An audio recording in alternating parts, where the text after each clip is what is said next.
Doni mama e basu sewe wo me ko to gade. Igo girene ona yari okwobe. Ori okwo madame tiyen risawa o. Umaka mama berio be you we kian u me o. Wata mama e dadi me o re no go me. Abe wagba no variana e dali o. Hey, Edo, a wiki radio, Prince Equality in Wagata, and it's okay, I'm here flash bossy. Wabe Jarevona, Evata no dark wepo, get area time, and then I don't have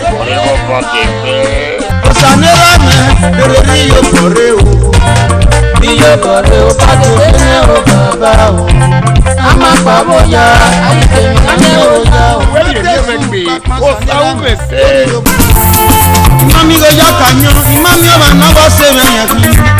E fa o sa o me se, e fa ko fi ajo so won se.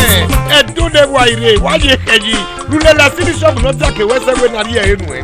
When on tell mote, Boyege Bright O Audio and Video Center, Bay 114 Sabomba Road by Second Junction. The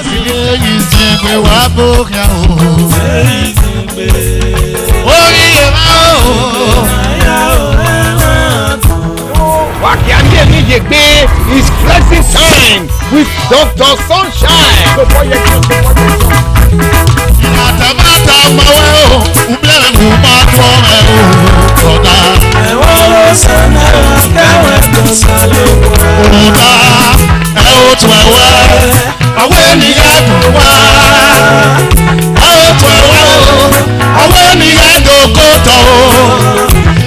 Hey, I'm having bonnet.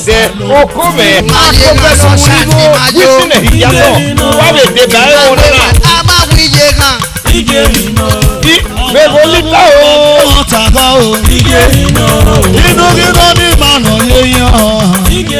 With Dr. Sunshine Omo Okunwa, aka Nomadiamu 1 of Shegen Nation. Mami weno deya mote, Ugu Boyege, Bright O Audio and Video.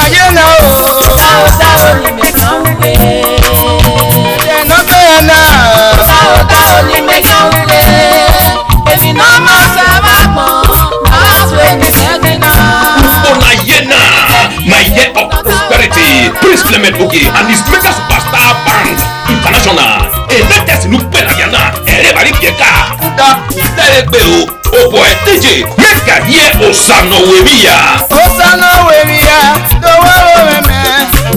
Osano Weria, do me. Ijesu lobo, do me. Lamondo le Lare DJ. Now you get this music. Why you dey do really like television when not clear? Or plenty many buy. Rush go meet the marketer and distributor. Bright O Audio and Video Center for number 114 Sabomba Road by Second Junction.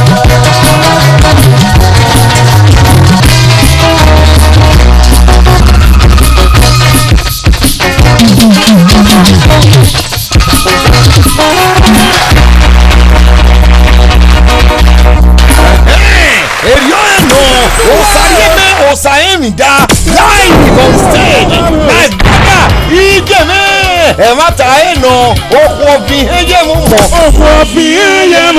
Osarieme Opia okwo bi eye mo si gbo Okanemu nko matuti ewe baba Mayanu nko matuti ewe o baba o Mayanu nko matuti ewe o waru Mami weno riteye mote Ugu Boye Bright O Audio and Video Center.